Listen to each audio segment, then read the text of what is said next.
In 1957, Ford released something remarkable, a factory supercharged V8 that produced 300 horsepower, a figure that many so-called muscle cars of the mid-1960s wouldn't reach until years later. Yet when Pontiac's GTO, often credited as the first true muscle car, hit the streets in 1964, Ford's supercharged V8 was already history. The Y-block engine, a bold experiment in design and engineering, had arrived before its time and faded away before the muscle car era could crown it a legend. This raises a fascinating what-if question. Could Ford's Y-block have completely rewritten muscle car history had it lasted just a few years longer? To understand why this engine mattered and why it vanished so quickly, we need to rewind to the early 1950s. At that time, Ford was in trouble. General Motors had taken a commanding lead in engine development. Cadillac launched its modern overhead valve V8 in 1949, Oldsmobile followed soon after, and Chevrolet was quickly innovating as well. Meanwhile, Ford was still clinging to its aging flathead V8, a design that had been introduced in 1932 and was completely outclassed by the 1950s. The flathead was iconic, yes, but by then it was hopelessly outdated, more like comparing a horse-drawn buggy to a jet plane. Ford had no choice but to respond with something entirely new. Engineers in Dearborn set out not merely to update the flathead, but to leap ahead of the competition. Their solution became known as the Y-block, named for its distinctive deep skirt block design. Unlike most V8s that look like a simple V when viewed from the front, Ford's new block featured crankcase skirts that extended well below the crankshaft, giving the block extra rigidity and strength, and in silhouette, the shape of a Y. This was more than just an aesthetic quirk. The reinforced block allowed for greater durability and the potential for higher output. The Y-block made its debut in 1954, replacing the flathead completely. The base version displaced 239 cubic inches, the same size as the outgoing flathead, but thanks to its modern overhead valve design, hydraulic lifters, and more efficient combustion chambers, it produced 130 horsepower, a 23% improvement over the flathead's best numbers. Ford also introduced a slightly larger 256 cubic inch version for Mercury, giving the brand more prestige and power. For the first time in years, Ford had an engine that could stand toe-to-toe with anything Detroit was producing. But the Y-block wasn't just about displacement and power. It was also about innovation. One of its most unusual features was its vertically stacked intake ports. Instead of placing intake runners side by side, Ford arranged them one on top of another. This design helped equalize intake runner lengths, theoretically improving airflow balance to each cylinder. It also gave engineers more flexibility in routing pushrods. On paper, it was clever engineering. In practice, however, it made the cylinder heads notoriously difficult to modify. Hot rodders quickly discovered that porting these heads was like trying to do surgery through a keyhole, and that hurt the Y-block's aftermarket popularity. Still, the engine had real strengths. Its wedge-shaped combustion chambers promoted efficient flame travel. Its lubrication system featured full-pressure oiling to all critical points, with a gear-driven oil pump providing reliability even at idle.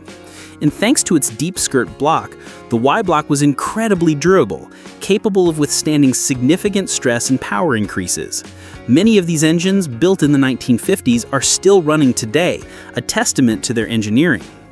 Ford steadily increased displacement and performance.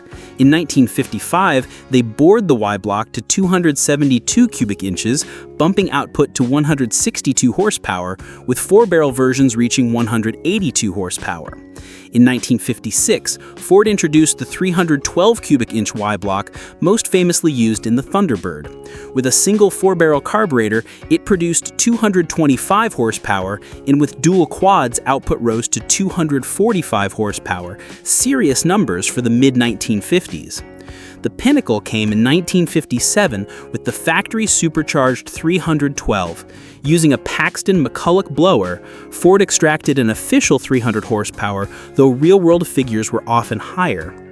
Offered in select Fords, Mercurys, and Thunderbirds, this engine delivered 0 to 60 times in the 6-second range, putting Ford's family cars in the same performance league as European sports cars of the day.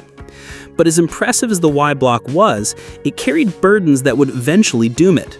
Compared to Chevrolet's small block introduced in 1955, the Y-block was heavier, more complex, and less tuner-friendly. Chevy's design was lighter, cheaper to manufacture, and much easier for hot rodders to work on. And while the Y-block was essentially capped at around 312 cubic inches without a major redesign, the Chevy small block would grow to over 400 cubic inches, leaving Ford at a permanent disadvantage in the coming horsepower wars. Chrysler, meanwhile, was pushing its legendary Hemi engines, which had vastly superior airflow potential. By 1958, Ford engineers recognized that the Y-block had reached its limits. They began shifting focus to the FE series of engines, larger, more scalable designs that would later power icons like the 427 and 428 Cobra jet. By the early 1960s, the Y-block was already fading from the performance scene. Despite its early promise and brief moment of glory, it was clear the Y-block had been overtaken by lighter, larger, and more adaptable engines from Ford's rivals and even Ford's own lineup. The irony is that Ford had, in some ways, created an engine ahead of its time. Strong, innovative, and briefly competitive, the Y-block simply arrived too early and bowed out too soon, missing its chance to be remembered as one of the great power plants of the muscle car era. By the late 1950s, automotive journalists were beginning to shift their focus. No longer was raw horsepower alone the measure of a great engine. Weight and balance were becoming just as important. And here lay one of the Y-block's biggest weaknesses. Its heavy, overbuilt design, while strong and durable, was simply too bulky for the new era of performance cars that demanded the best power-to-weight ratios. Cost was another growing issue. Those unusual stacked intake ports, once celebrated as proof of Ford's innovative engineering, were expensive to cast and machine. What seemed like a clever idea in the lab became a headache in mass production. At a time when volume and profitability were everything, the Y-block's complexity was starting to look less like an advantage and more like an unnecessary complication. Even worse, its tuning potential was limited. The hot rod and drag racing culture was exploding during the late 1950s and early 1960s, and enthusiasts wanted engines that were easy to modify. Chevrolet's small block was perfect for this: simple, compact, and endlessly adaptable. The Y-block, by contrast with its stacked ports and intricate internal geometry, frustrated many backyard mechanics. It was durable, yes, but difficult to unlock more power from without major effort.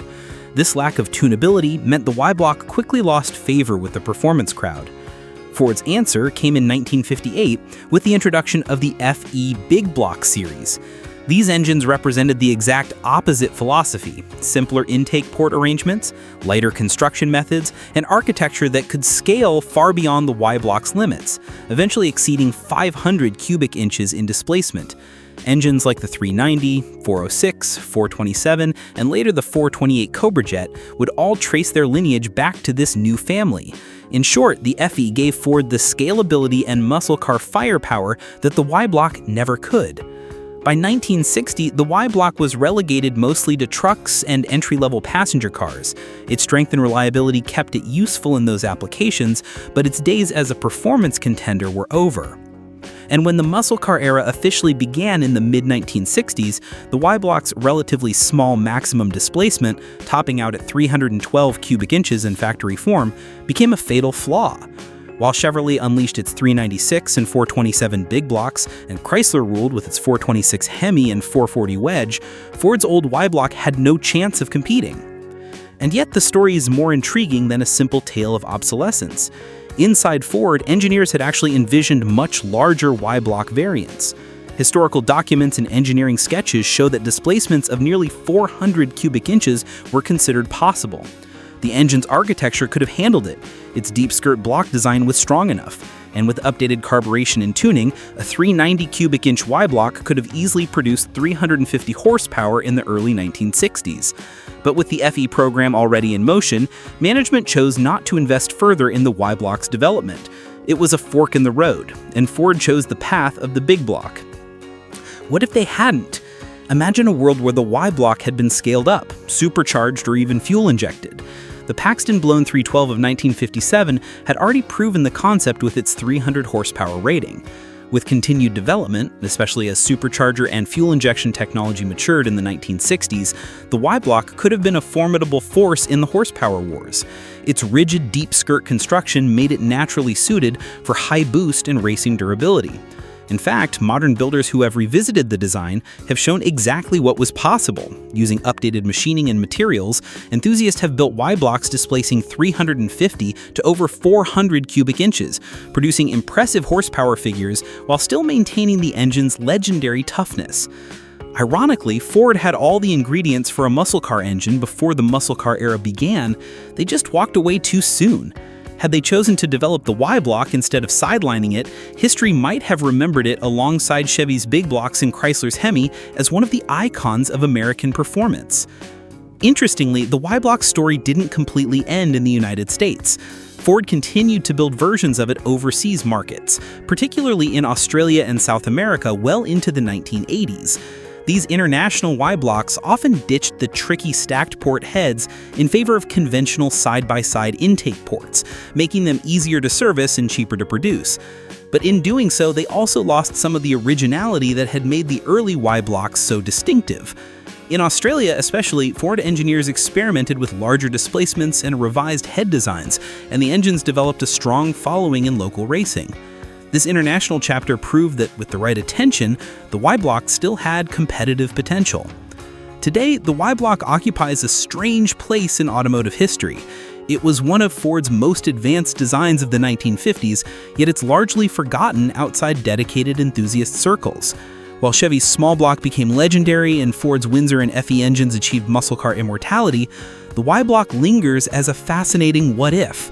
Its deep skirt construction, robust oiling system, and innovative airflow solutions foreshadowed modern engine design philosophies. The very features that were once seen as liabilities are now considered strengths in today's high-performance engines.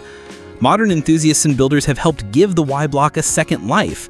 With CNC machining, advanced materials, and aftermarket support, they've pushed the platform far beyond what Ford's 1950s engineers ever imagined. Some modern builds produce more than 500 horsepower while still maintaining the durability that made the Y-block famous. In a way, the enthusiasts have succeeded where Ford corporate never did, unlocking the engine's full potential. So why does the Y-block matter today? Because it represents one of the great roads not taken in American automotive history. Ford had a genuinely innovative engine on their hands, one that could have become a cornerstone of the muscle car era. Instead, it was abandoned just as the market was beginning to demand exactly what it could have delivered. The Y-block wasn't a failure of engineering, it was a failure of timing and corporate decision-making. For collectors and Ford enthusiasts, Y-block-powered cars offer a refreshing alternative to the usual muscle car suspects. A supercharged 57 Thunderbird with a 312 Y-block can hold its own against far more famous machines, delivering a unique driving character and a sound all its own. It's a piece of automotive history that feels different, less mainstream, but perhaps more special for that very reason.